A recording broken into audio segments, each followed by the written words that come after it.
Shalom jemaat yang dikasihi Tuhan, mari kita akan bersama-sama beribadah pada petang hari ini. Tentunya mari kita akan berdoa terlebih dahulu supaya Tuhan menolong kita di dalam ibadah ini. Maka berikan hati kita dan kita fokus supaya ibadah ini menjadi ibadah yang berkenan di hadapan Tuhan. Mari kita berdoa, Bapak Ibu dan saudara sekalian yang di rumah. Bapa kami yang ada dalam kerajaan surga yang mulia, dikuduskanlah kiranya namamu yang kami kenal di dalam Yesus Kristus Tuhan. Kami yang ada di tempat ini hendak berbakti dan biarlah ibadah yang kami adakan boleh menyenangkan hatimu. Maka kami pada saat ini bersama-sama menyatukan iman dan percaya kami untuk memuji dan memuliakan Tuhan. Kami mengagungkan Tuhan dan berdoa. Bahkan kami boleh menikmati bait-Mu sekalipun ada di dalam rumah kami masing-masing. Kami melalui streaming, tapi kami percaya Tuhan kuasa-Mu tidak berubah. Engkau sanggup melawat setiap kami dan mengubahkan kami. Dan kami memberi diri ya Tuhan dalam ibadah ini dengan sungguh-sungguh untuk mendengarkan kebenaran firman-Mu. Biarlah pada saat ini kami bersama-sama mengangkat tangan dan inilah tanda kami berserah menghormati Tuhan. Kiranya Tuhan turun tangan atas hidup kami pada saat ini karena kami tahu bahwa pertolongan kami datang daripada pihak Tuhan, Allah yang telah menciptakan langit dan bumi. Kiranya turun atas kami berkat, kasih dan anugerahnya yang ajaib, yaitu saat kami berbakti kepada Allah Bapa di surga, di dalam nama Tuhan kami, Yesus Kristus. Haleluya. Mari bersama-sama jemaat katakan amin. Shalom saudaraku, dimanapun kita berada kita mau memuji Tuhan. Karena dari pulau dan benua seluruh bangsa bahkan sampai ke ujung bumi kita mau memuji Tuhan dan memuliakan namanya. Haleluya.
Pujian sebuah bagi nama penebus.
ya saudara, tak ada kutuk mengikat kita. Dan kita mau nyanyikan glory bagi Sang Raja di atas segala raja. Amin. Bersukacita.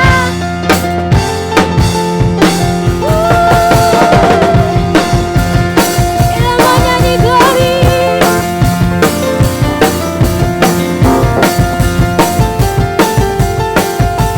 Naikkan suaramu. Rayakan dia Raja. Nyanyi glory. Glory bagi Sang Raja. Oh nyanyi glory. Glory bagi Sang Raja. Nyanyi glory. Glory bagi Sang Raja.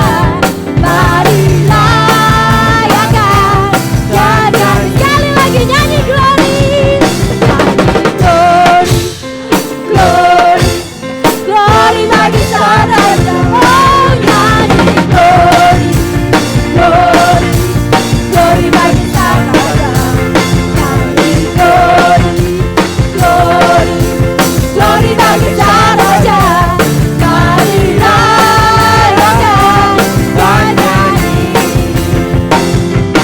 Kita akan merasa bahagia bila kita menyembah-Nya.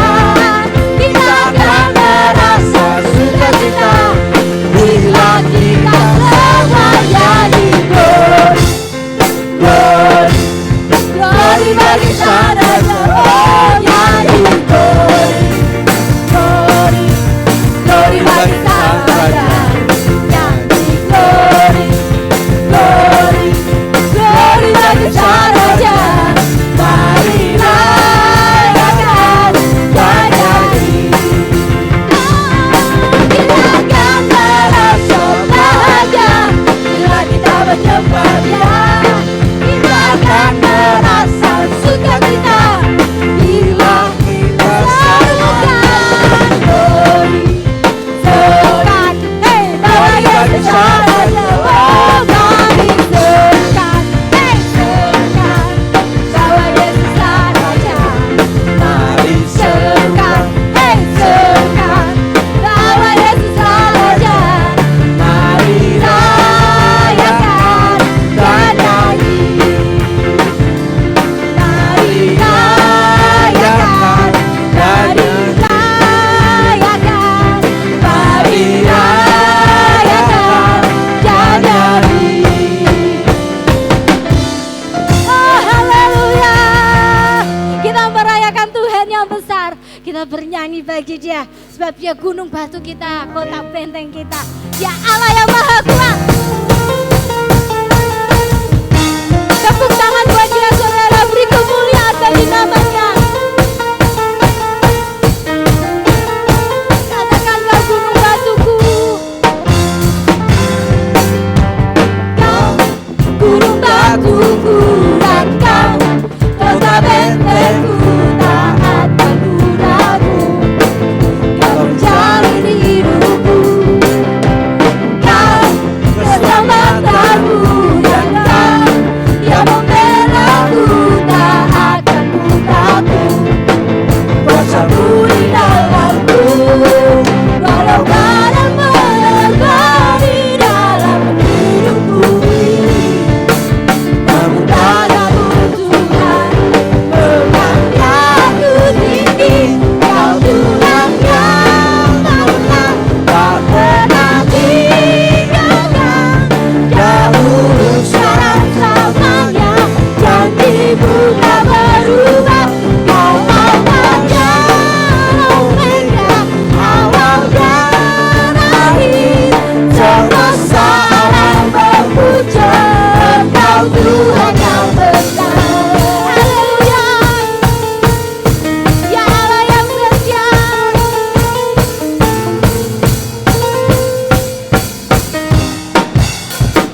Kau gunung batuku, gunung batuku dan Kau kota bentengku, tak akan ku ragu.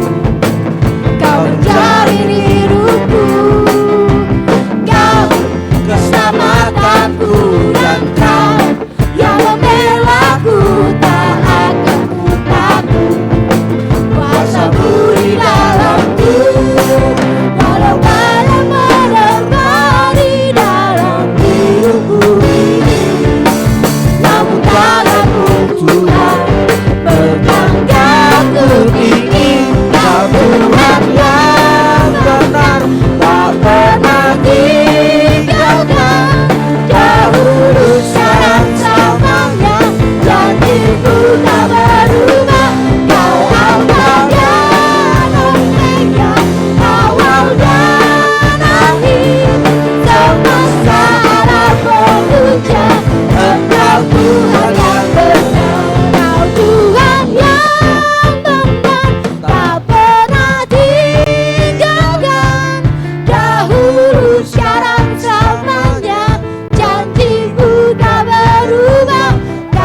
sekarang. Dan berkat kasih karunia-Nya kita hidup. Saudara mengucap syukur kepadanya. Katakan terima kasih Tuhan, Engkau baik, teramat baik. Oh ya, haleluya. Oh haleluya. Engkau baik. Kau hiasi. Oh ya Yesus, Engkau baik Tuhan.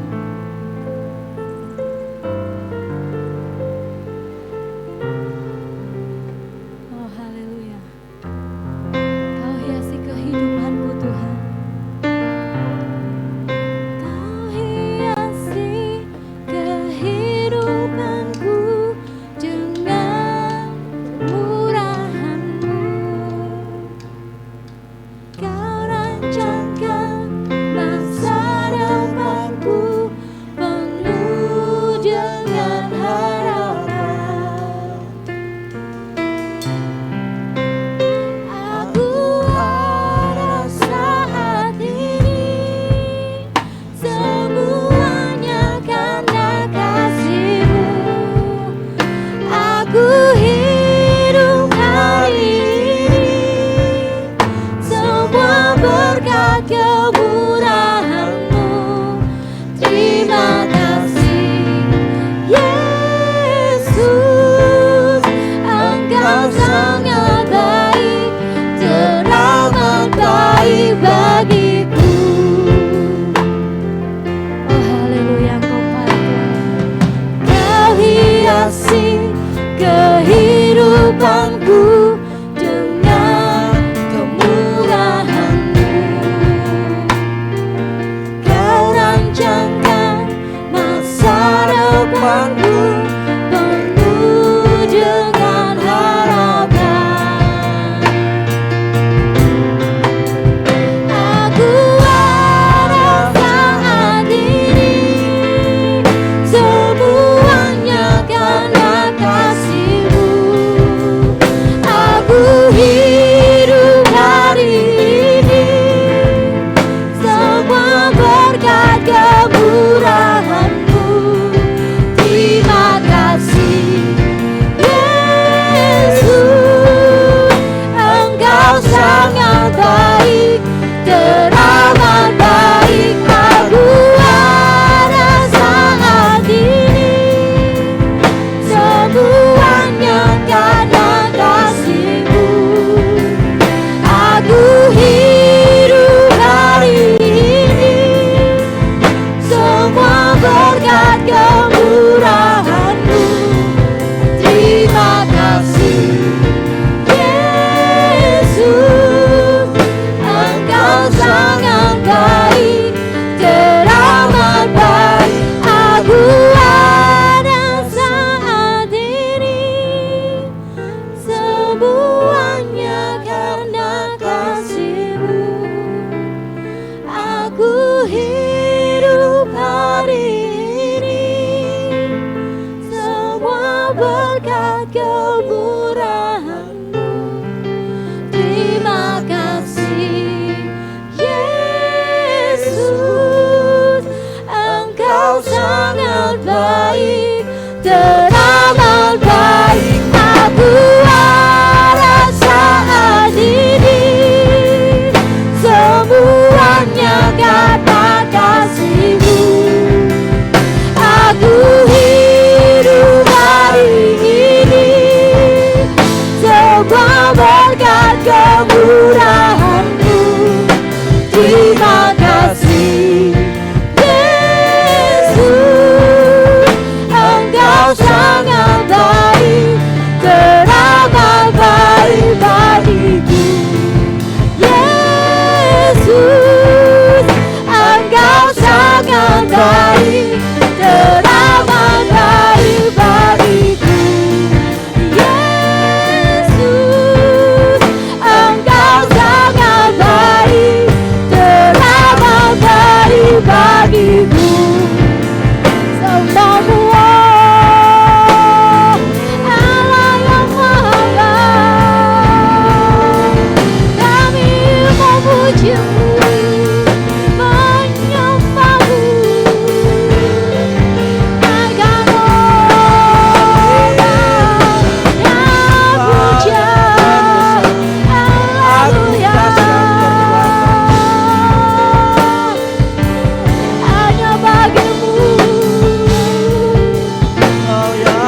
Engkau bukan sembarang Allah, Engkau Allah yang maha besar, Engkau Allah yang baik, Engkau pembela kami Tuhan. Oh, haleluya. Tuhan, kami mau memuji Engkau, kami mau mengagungkan nama-Mu. Allah yang ajaib, kami terpesona akan Engkau Tuhan. Oh, haleluya ya Yesus Tuhan.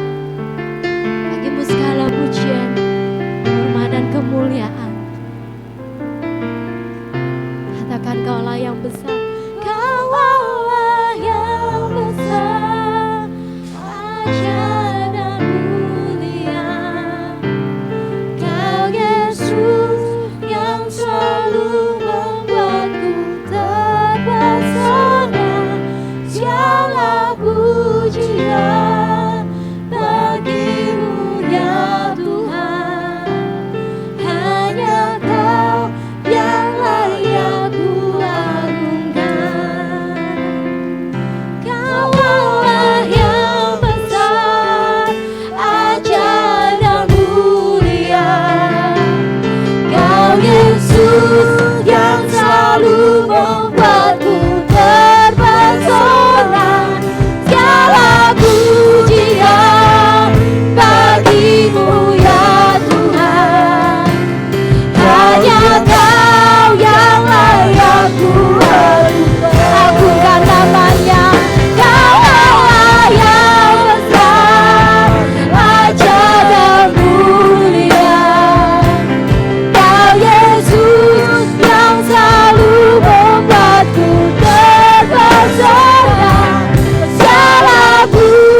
Engkau besar, Kau Allah yang besar, ajaib dan mulia.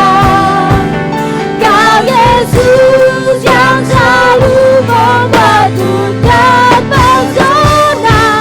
Salam pujian bagimu ya Tuhan. Hanya Kau yang layak ku agungkan.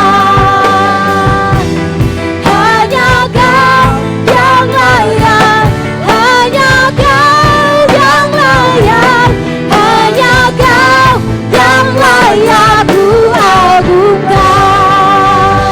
Oh haleluya, pujian hormat kemuliaan bagimu Tuhan. Oh haleluya, Engkau baik. Baik, Bapak Ibu dan Saudara sekalian, kita akan sebentar merenungkan firman Tuhan. Firman Tuhan pada saat ini terambil di dalam Galatia pasal yang keempat, ayat yang pertama hingga ayat yang ke-11. Mari kita akan berdoa terlebih dahulu untuk firman Tuhan pada petang hari ini. Bapa kami yang di surga, kami sebentar mendengar firman. Sebagaimana kami membutuhkan firman sebagai pelita dan terang bagi jalan kehidupan kami. Untuk itu biarlah kami boleh mengerti. Tuntun kami sesuai dengan hikmat-Mu, dan biarlah Roh-Mu yang kudus berbicara dalam hati kami lebih lagi. Sempurnakan firman ini ya Tuhan dari hamba-Mu yang sederhana, dan kiranya apa yang dipakai daripada kesederhanaan hamba-Mu, Engkau sendiri yang beracara. Bertindak dalam otoritas-Mu ya Tuhan, sembunyikan hamba-Mu di balik salib, dan nama-Mu yang dimuliakan. Kiranya urapan-Mu atas kami sekalian ya Tuhan, sehingga firman ini boleh bekerja dengan cara yang ajaib. Terima kasih, di dalam nama Tuhan Yesus kami siap mendengar kebenaran firman. Haleluya. Amin. Jemaat yang dikasihi Tuhan Yesus, mari kita akan merenungkan firman Tuhan dan kita masuk kepada tema bulan Desember. Tidak terasa bulan Desember sudah masuk di minggu kedua. Dan kita percaya ini adalah bulan yang baik untuk kita kembali mengenang bagaimana Kristus datang ke dalam dunia dan dia memiliki misi, yaitu menebus dosa umat manusia agar kita yang berdosa tidak menjadi binasa, tetapi bagi kita yang percaya kepada pengorbanannya, oleh karena kehadirannya di dalam kehidupan kita, kita akan mendapatkan hidup yang kekal. Nah, oleh sebab itu kita belajar menjadi ahli waris surga. Karena hanya orang yang memiliki hak sebagai waris yang akan mendapatkannya. Hamba tidak pernah mendapatkan, pegawai tidak pernah mendapatkan waris, tetapi warislah yang akan mendapatkan kerajaan surga. Nah, kerajaan surga diberikan kita dan kita akan menjadi waris surga. Oleh sebab itu saudara sekalian, jemaat yang dikasihi Tuhan Yesus, kita mau membaca di dalam Galatia pasal yang keempat, ayat yang pertama hingga ayat yang ke-11, demikian firman Tuhan. Yang dimaksud ialah selama seorang ahli waris belum ahli balik, sedikit pun ia tidak berbeda dengan seorang hamba. Sungguh pun ia adalah tuan dari segala sesuatu. Tetapi ia berada di bawah perwalian dan pengawasan sampai pada saat yang telah ditentukan oleh Bapaknya. Demikian pula kita, selama kita belum akil balik, kita takluk juga kepada roh-roh dunia. Tetapi setelah genap waktunya, maka Allah mengutus anaknya yang lahir dari seorang perempuan dan takluk kepada hukum Taurat. Ia diutus untuk menebus mereka yang takluk kepada hukum Taurat, supaya kita diterima menjadi anak. Ayatnya yang ke-6, demikian firman Tuhan. Dan karena kamu adalah anak, maka Allah telah menyuruh roh anaknya ke dalam hati kita yang berseru, ya Aba, ya Bapa. Jadi kamu bukan lagi hamba, melainkan anak. Jikalau kamu anak, maka kamu juga adalah ahli waris oleh Allah. Dahulu ketika kamu tidak mengenal Allah, kamu memperhambakan diri kepada Allah-Allah yang pada hakikatnya bukan Allah. Tetapi sekarang sesudah kamu mengenal Allah, atau selebih baik sesudah kamu dikenal Allah, bagaimanakah kamu berbalik lagi kepada roh-roh dunia yang lemah dan miskin dan mau mulai memperhambakan diri lagi kepadanya. Ayat yang ke-10, kamu dengan teliti memelihara hari-hari tertentu, bulan-bulan, masa-masa yang tetap dan tahun-tahun. Aku khawatir kalau susah payahku untuk kamu telah sia-sia. Saudara sekalian, ini adalah surat Paulus kepada jemaat di Galatia. Surat Paulus jemaat di Galatia sebagai surat penebusan atau surat yang memberikan kepada kita pengertian tentang waris, kemana kita sudah ditebus Tuhan untuk mendapatkan kerajaan surga. Nah, secara umum Galatia pasal yang keempat hingga ayat yang ke-11 ini berbicara tentang seorang waris itu harus seorang yang sudah akil balik atau sudah dianggap dewasa. Ya, di kedewasaan itu bukan hanya sekedar diukur oleh umur itu usia bertambah. Ya, semakin tua, tetapi kedewasaan dalam hal ini. Nah, orang yang belum akil balik itu tidak beda dengan yang namanya hamba atau dalam hal ini dikatakan sebagai budak. Kenapa? Karena dia terus akan berada di bawah perwalian. Selama kita belum dewasa rohani, nah ini pernyataan itu akan mengatakan kepada kita, selama kita belum dewasa rohani, kita ini masih takluk kepada roh-roh duniawi.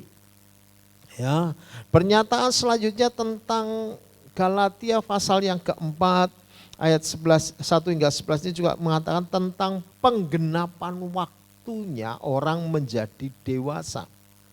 Nah, di dalam hal ini penggenapan waktu adalah ketika Allah mengutus putranya yang tunggal, yaitu Yesus Kristus ke dalam dunia. Nah, Allah juga ingin menyatakan kepada kita bahwa kemudian ketika kita mengenal anaknya, mengenal Yesus Kristus, mengenal Kristus, maka Allah akan memerintahkan rohnya ke dalam diri kita sehingga kita bisa berseru, ya Aba, ya Bapa. Oleh sebab itu ketika kita bisa berseru ya Aba ya Bapa, kedewasaan kita meningkat. Saudara sekalian, maka kita mengenali Allah atau lebih tepatnya Allah mengenali kita melalui Roh Kudusnya. Saudara sekalian, maka kita bukan lagi hamba, tetapi kita ini adalah anak. Oleh sebab itu ketika kita ini adalah seorang anak Allah, tidak boleh kembali kita berbalik kepada ilah-ilah lain, kepada kebiasaan-kebiasaan yang lama, di mana ini menjadi peringatan supaya jerih payah kita sebagai orang yang percaya kepada Tuhan itu tidak menjadi sia-sia. Ya, nah saudara sekalian, oleh sebab itu di dalam hal rohani, dalam hal kerohanian, seorang yang belum dewasa itu adalah sama seperti seorang budak. Seorang yang belum dewasa, ya walaupun dia adalah tuan dari segala yang dimilikinya, tetapi dia masih di bawah perwalian, di bawah pengawasan, di bawah pihak tertentu sebagai bapaknya. Maka tidak bisa disebut sebagai orang yang dewasa. Nah saudara sekalian, demikian juga ketika kita di dalam kerohanian kita masih seperti kanak-kanak rohani, kita masih juga mengikuti roh-roh duniawi, kita masih mengikuti kedagingan kita masih mengikuti tren dunia ini, kita mengikuti apa menjadi niat hati kita tanpa kita berupaya meningkatkan nilai kerohanian, maka kita adalah tetap anak-anak. Karena kita akan terus mengikuti apa yang dunia maui. Kita akan terus mengikuti apa yang menjadi tren dunia ini. Maka itulah sifat kekanak-kanaan secara rohani tidak memungkinkan untuk kita mengenali Allah. Nah, kalau kita tidak mengenali Allah, saudara sekalian, maka kedewasaan kita akan berhenti sekalipun usia kita bertambah. Sekalipun setiap tahun berulang kali kita merayakan Natal. Tetapi Natal seperti Kristus yang hanya ada di dalam kandang domba. Pemikiran dan pemahaman kita Kristus bayi. Sedangkan harusnya ada proses peningkatan pemahaman pengertian kebenaran firman. Sebagaimana Kristus tidak hanya sekedar setiap tahun dirayakan dia lahir di kandang domba. Tetapi Kristus mengalami peningkatan, usianya bertambah terus semakin dewasa. Bahkan kita mengenali dalam firman Tuhan bahwa Kristus sudah melakukan banyak tindakan-tindakan mujizat yang luar biasa. Belas kasihannya kepada orang yang miskin, orang yang terluka. Belas kasihannya jatuh kepada orang-orang yang terikat. Dia menyembuhkan dan dia mengusir kuasa kegelapan. Bahkan lebih daripada itu, Yesus bertindak sebagai guru. Di mana ada murid-murid yang dikembang tumbuhkan. Pengertian kebenaran firman Tuhan dinaikkan. Dia mengajar sedemikian rupa kepada murid-muridnya itu. Bahkan lebih daripada itu, Kristus memberikan dirinya sebagai korban tebusan sehingga tergantung di atas kayu salib. Dia mengalami dera, dia mengalami pukulan dan siksaan. Dia mengalami segala macam bentuk kesakitan yang luar biasa. Dia dikhianati oleh muridnya sendiri. Oleh sebab itu saudara sekalian, pola dan perilaku yang begitu luar biasa harusnya tertanam dalam diri kita. Bahkan ketika dia mati tergantung di atas kayu salib, dia bangkit pada hari yang ketiga. Semuanya mengandung makna bagaimana orang mengalami proses pendewasaan. Nah, saudara sekalian, apakah kita juga mengalami proses pendewasaan rohani sebagaimana Kristus? Jangan terus-menerus kerohanian kita berhenti. Kita perlu yang namanya proses pendewasaan setiap saat. Nah, demikian juga tentang kehidupan kita sebagai orang percaya jemaat Tuhan. Selama kita ini belum akil balik dalam iman percaya kita kepada Allah, maka kita akan terus-menerus takluk kepada roh-roh dunia ini, hidup dalam bayang-bayang pengaruh kuasa kegelapan, roh jahat, roh dunia ini. Maka saudara sekalian, kita akan seringkali jatuh bangun di dalam iman. Bahkan perilaku hidup kita akan jatuh bangun di dalam dosa. Seringkali kita tidak menyadari dosa itu berpengaruh begitu dalam diri kita sehingga kita seakan-akan terikat di dalamnya. Oleh sebab itu iman kita perlu semakin lama semakin bertumbuh, semakin dewasa. Bahkan kita bukan sekedar takluk kepada Allah, tapi kita mengalahkan roh-roh dunia ini.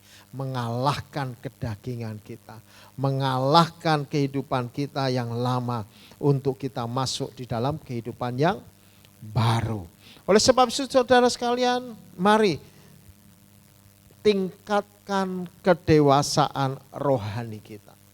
Di dalam 1 Korintus pasal 13 ayat yang 11 dikatakan bahwa ketika aku kanak-kanak, aku berkata-kata seperti kanak-kanak.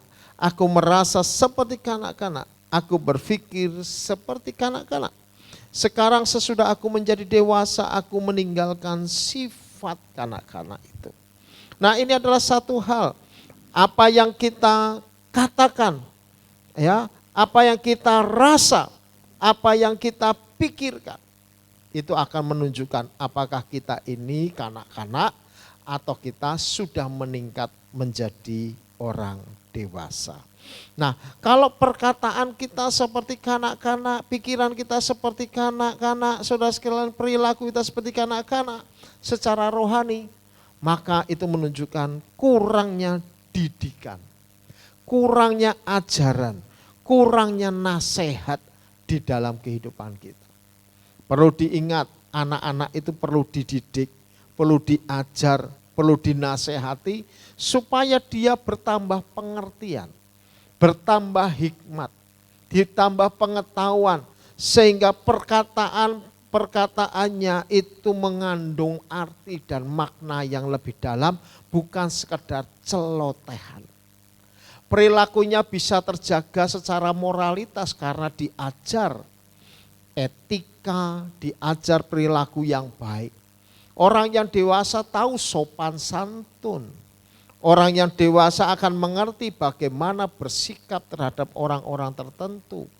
Orang-orang yang pada kebanyakan, dia tahu rasa malu, saudara sekalian. Nah, orang yang dewasa akan punya pikiran-pikiran yang dewasa.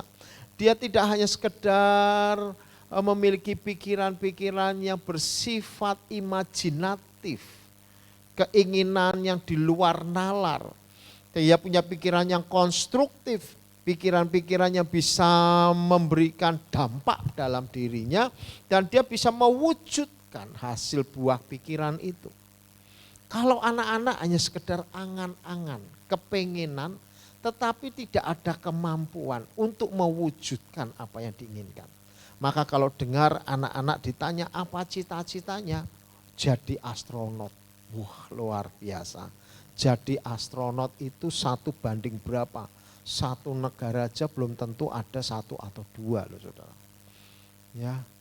Tetapi kalau orang yang dewasa dia akan bisa memilih keinginannya sehingga itu menjadi sangat bisa dikerjakan. Nah, oleh sebab itu orang yang masih kanak-kanak secara rohani perlu dididik secara rohani, perlu ajaran kebenaran firman Tuhan, perlu diberikan nasihat-nasihat sesuai dengan Alkitab. Oleh sebab itu maka sukailah didikan, sukailah ajaran, sukailah nasihat yang bersumber dari kebenaran firman. Sehingga firman itu menguasai cara berpikir kita, dan cara berpikir kita itu menghasilkan perilaku dan pikiran yang sehat. Inilah kenapa kita perlu menjadi dewasa secara rohani. Kalau kita dewasa secara rohani, maka saudara sekalian, kita tidak akan mudah dipengaruhi oleh dunia ini. Orang punya prinsip, punya kemandirian berpikir, sehingga dunia ini tidak memberi pengaruh apapun di dalam dirinya. Dia benar-benar bisa mandiri dengan keputusan-keputusan yang diambil. Walaupun dunia memiliki tren-tren tertentu yang mengarahkan pada perilaku-perilaku tertentu, itu tidak mempengaruhi apapun dalam kehidupannya. Sekarang ada banyak tren-tren ya, aneh-aneh ya saudara sekalian. Tetapi orang yang dewasa tidak pernah memiliki terpengaruhan. Justru orang dewasa itu saudara sekalian akan memberi pengaruh kepada dunia ini. Sehingga dunia ini yang hambar, dunia ini yang kotor, dunia ini yang penuh dengan kebejatan. Orang yang dewasa rohani akan menjadi garam, menjadi terang, sehingga memberi pengaruh yang positif kepada dunia ini. Oleh sebab itu perilaku kehidupan dewasa orang Kristen akan menjadi penentu kehidupan dunia pada umumnya. Nah, orang yang belum akil balik, belum dewasa, dia tidak layak masuk dalam kerajaan surga. Kenapa? Kerajaan surga hanya terisi oleh orang-orang yang dewasa, yang tidak mudah terpengaruh oleh keadaan angin-angin pengajaran dunia ini. Tetapi dia berpegang teguh kepada kebenaran. Oleh sebab itu mari senantiasa kita membangun iman percaya kita semakin dewasa kepada Tuhan, kepada Kristus, ya, kepada Yesus. Nah, Galatia pasal yang keempat, ayat yang keempat dan kelima tadi mengatakan, tetapi setelah genap waktunya, maka Allah mengutus anaknya yang lahir dari seorang perempuan yang takluk kepada hukum Taurat. Ia diutus untuk menebus mereka yang takluk kepada hukum Taurat, supaya kita diterima menjadi anak. Ini langkah yang pertama. Alkitab menyatakan Genap waktunya. Demikian juga Yesus lahir ke dunia. Genap waktunya bagi dunia untuk kemudian penebusan semuanya terjadi kepada dunia ini sehingga dunia ini menerima Kristus, menerima Yesus. Nah, saudara sekalian, ketika orang yang percaya kepada Tuhan, maka Roh Kudus dikirim dalam diri kita, Roh Kristus ada di dalam diri kita.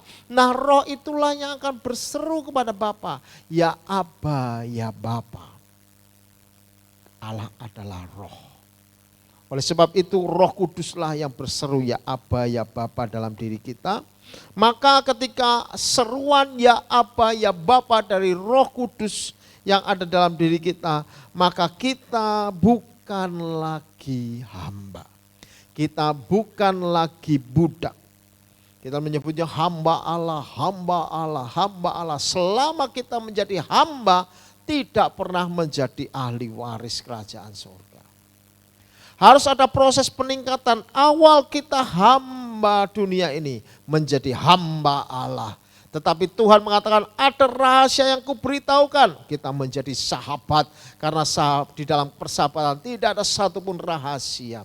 Nah, ketika persahabatan terjalin erat oleh Bapa, oleh karena Roh anaknya di dalam diri kita, kita menjadi anak. Oleh sebab itu kita menjadi waris bersama-sama dengan Kristus di dalam kerajaan surga. Kita bukan lagi hamba, kita bukan lagi budak, kita naik peringkat menjadi anak Allah. Maka kita juga adalah ahli waris kerajaan surga. Amin, saudara sekalian. Ya, oleh sebab itu keyakinan kita harus semakin teguh. Kepercayaan kita harus semakin kuat, iman kita harus semakin mantap, karena di dalam Tuhan itu sebuah kepastian.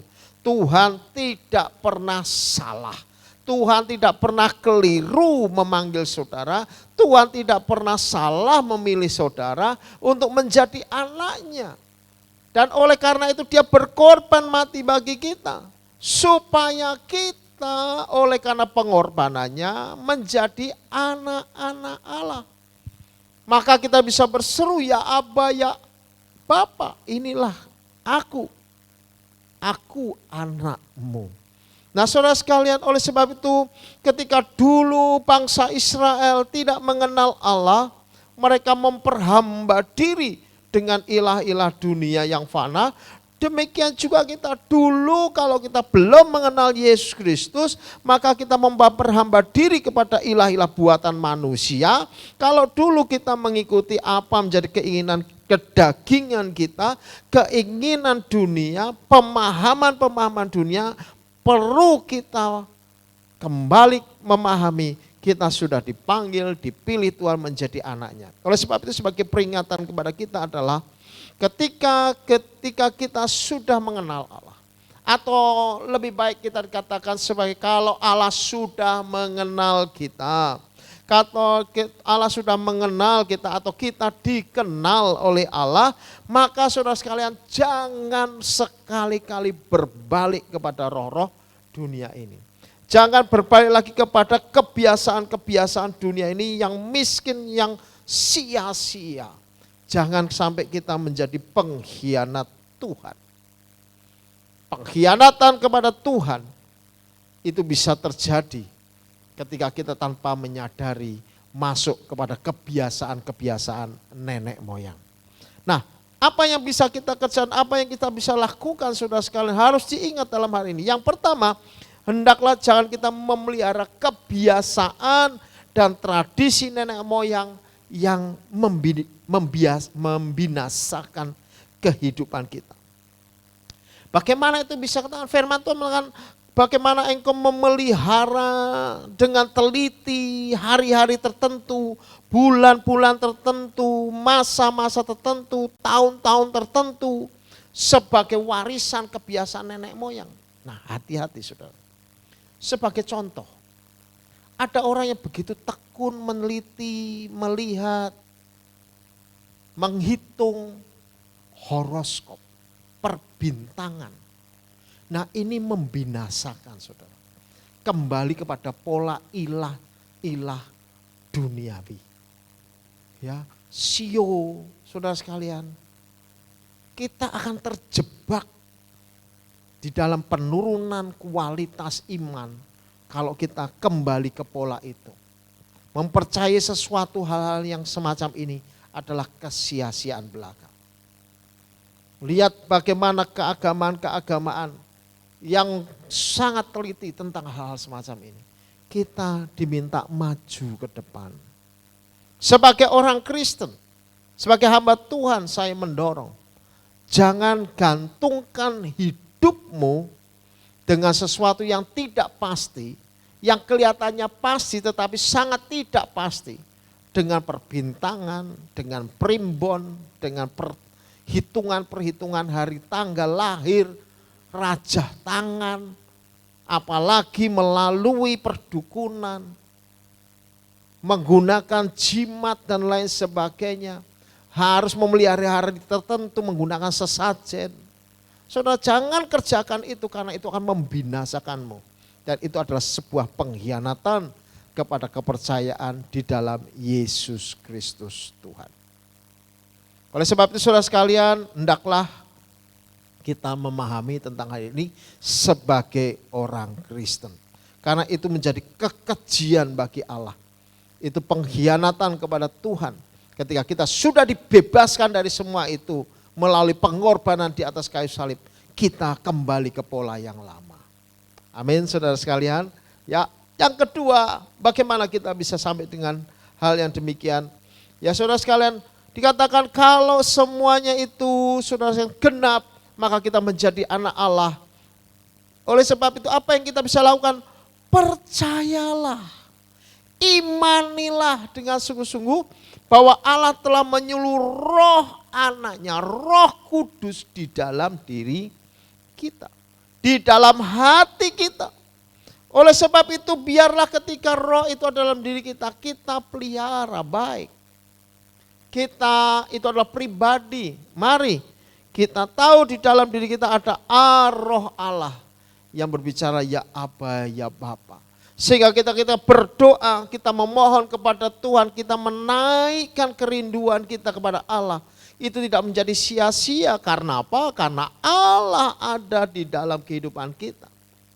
Dan Allah yang sama akan memberitahukan bagaimana cara kita berdoa. Saudara sekalian, Yesus Kristus Mesias adalah juru selamat. Ketika Dia menebus dosa kita, maka hati kita dibersihkan. Ketika kita memohonkan pengampunan, Tuhan mengampuni dosa kita, hati kita bersih, maka Roh Kudus tinggal dalam diri kita.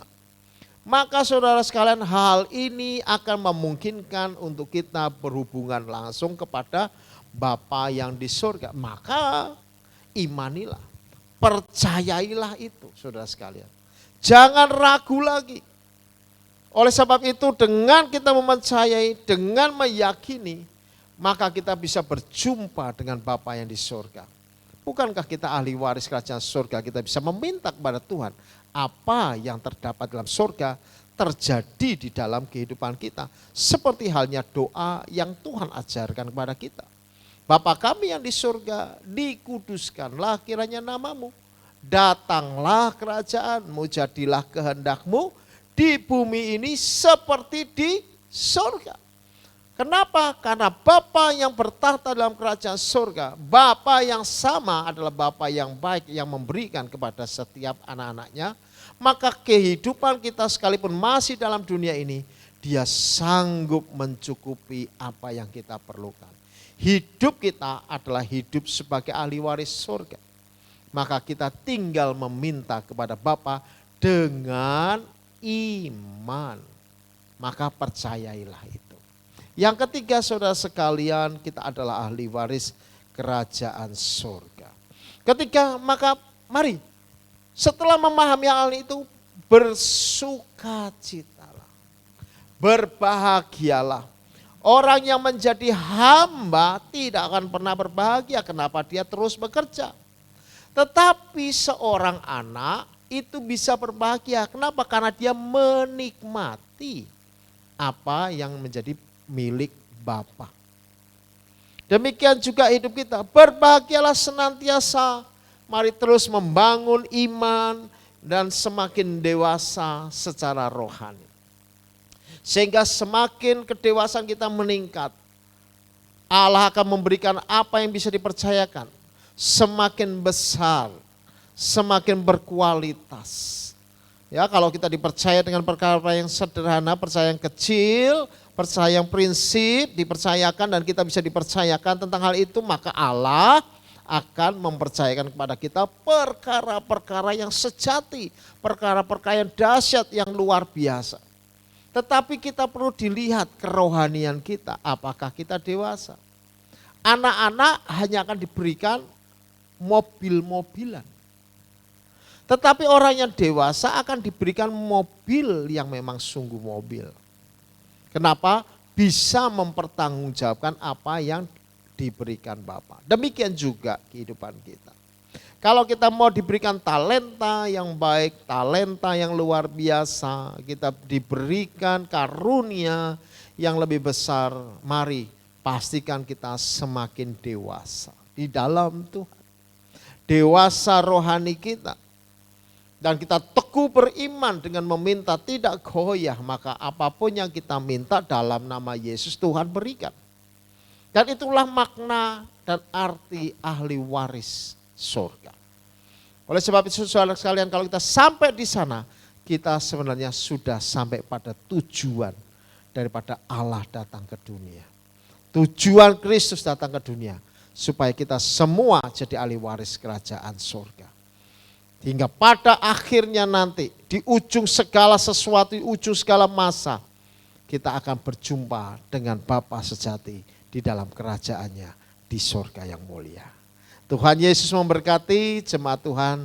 Mari kita akan berdoa dan tutup kebenaran firman Tuhan ini. Saya berharap kita bersama-sama bisa memahami akan hal ini sehingga kita semakin teguh beriman kepada Tuhan, tidak goyah, tidak berbalik lagi dengan roh-roh dunia ini. Amin, saudara sekalian, haleluya. Mari kita berdoa. Bapa kami di surga, terima kasih untuk berkat-Mu, kebenaran yang Kau nyatakan bagi kami. Kami sekarang tahu dan sadar bahwa kami adalah anak Allah. Maka kami berhak menjadi waris kerajaan surga. Sebagaimana Tuhan wariskan kepada kami, kami mau menjadi semakin dewasa. Rohani kami semakin meningkat, kami bukan anak-anak lagi. Kami akan semakin teguh beriman kepada Tuhan dan percaya bahwa Tuhan bekerja dalam diri kami. Akan mengubahkan segala sesuatunya, yakin percaya kami Tuhan. Hidup kami akan terpelihara sempurna karena Tuhan yang menjaga kehidupan kami. Oleh sebab itu penuhi kami dengan roh-Mu sehingga kami boleh mendengar kebenaran firman-Mu lebih lagi. Kami akan terus-menerus mengolah diri, mengubah pola berpikir kami sehingga kami hidup benar-benar untuk Tuhan. Terima kasih ya Tuhan Yesus, Engkau baik bagi kami dan biar firman yang boleh kami nikmati pada saat ini, boleh Tuhan semuanya ini masuk dalam hadirat-Mu yang maha tinggi. Terima kasih Tuhan, Engkau baik bagi kami. Di dalam nama Tuhan Yesus kami berdoa dan bersyukur. Haleluya. Amin.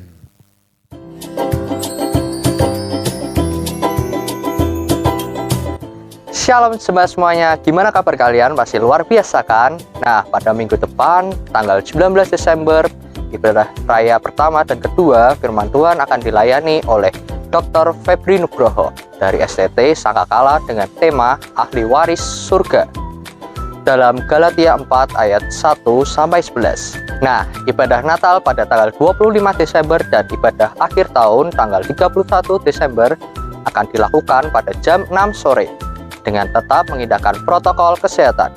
Diharapkan para jemaat dapat mendaftarkan diri terlebih dulu. Ibadah Natal PPG pada hari Sabtu tanggal 18 Desember jam 4 sore dan jangan lupa tetap mengindahkan protokol kesehatan. Diharapkan para orang tua menyiapkan anak-anaknya untuk beribadah. Mari para kaum wanita dapat mengikuti ibadah Natal WPI pada hari Kamis 16 Desember jam 6 sore dan jangan lupa tetap mengindahkan protokol kesehatan. Kami segenap pengurus gereja mengucapkan terima kasih atas persembahan yang telah diberikan. Selain dari kotak persembahan, jemaat dapat memberikan persembahan melalui transfer BCA dengan nomor rekening 0099813000 atau 0700134652 atau bisa juga melalui kode QR gereja kita. Diharapkan persembahan perpuluhan dan khusus dapat diberikan tanda. Pada siang nanti jam 1 siang akan diselenggarakan pemberkatan nikah Saudara Tite dan Saudari Yolanda. Diharapkan jemaat Tuhan dapat mendukung dan berdoa agar lancar semuanya dan berkati keluarga baru ini. Tuhan Yesus memberkati. Sekian pengumuman pada minggu ini. See you, God bless you, and Jesus love you.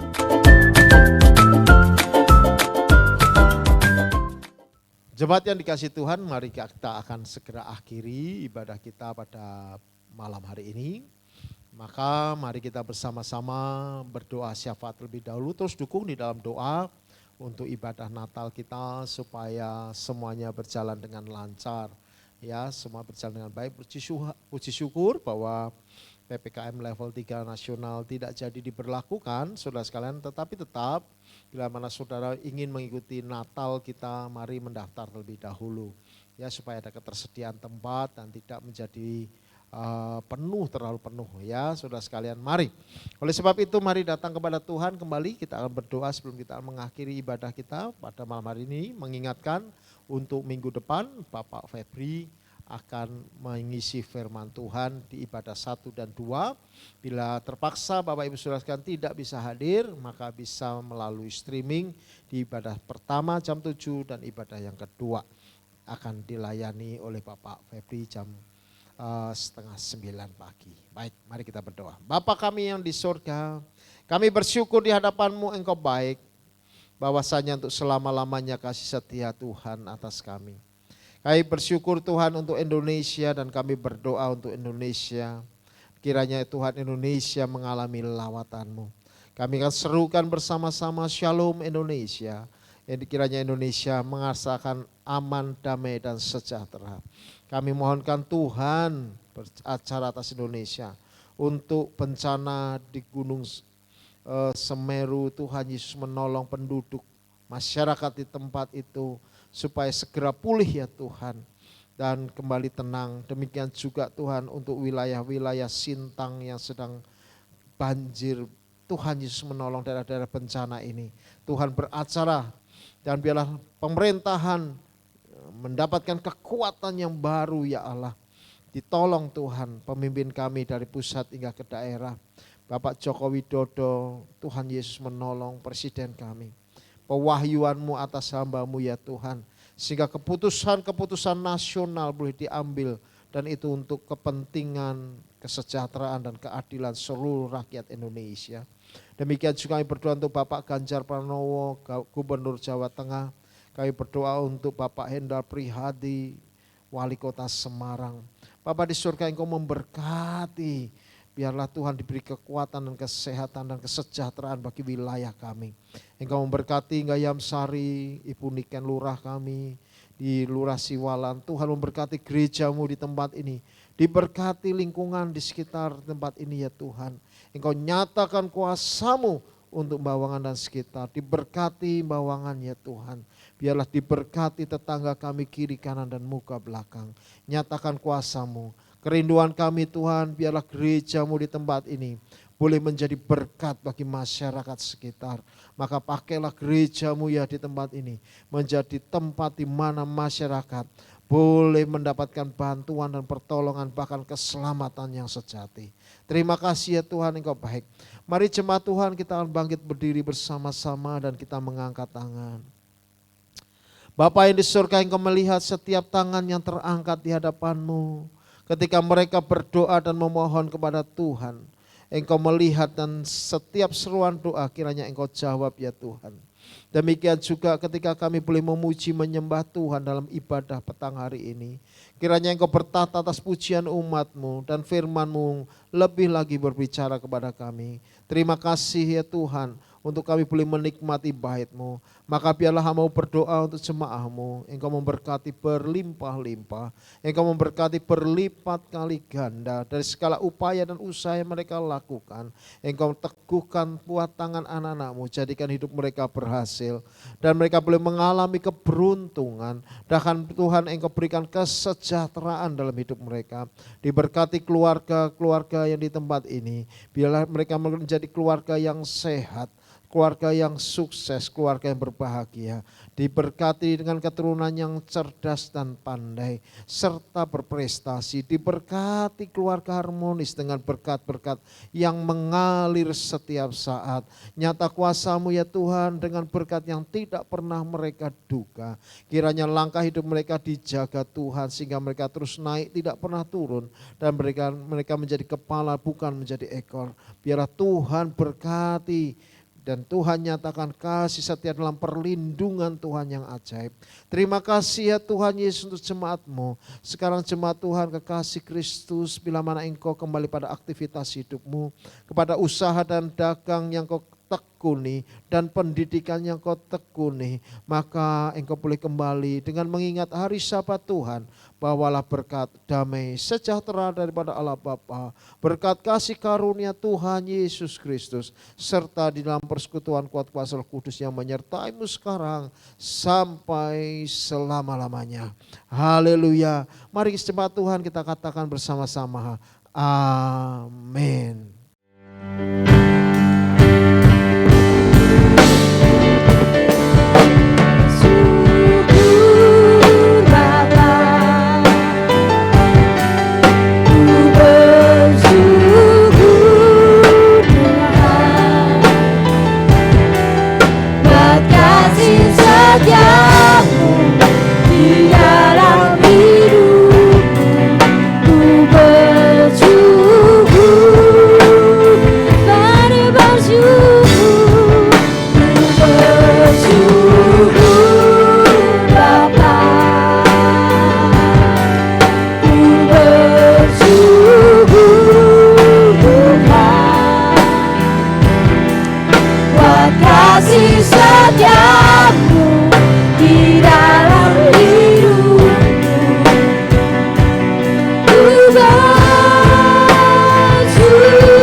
Tuhan, silakan bersaat dan terus jenak.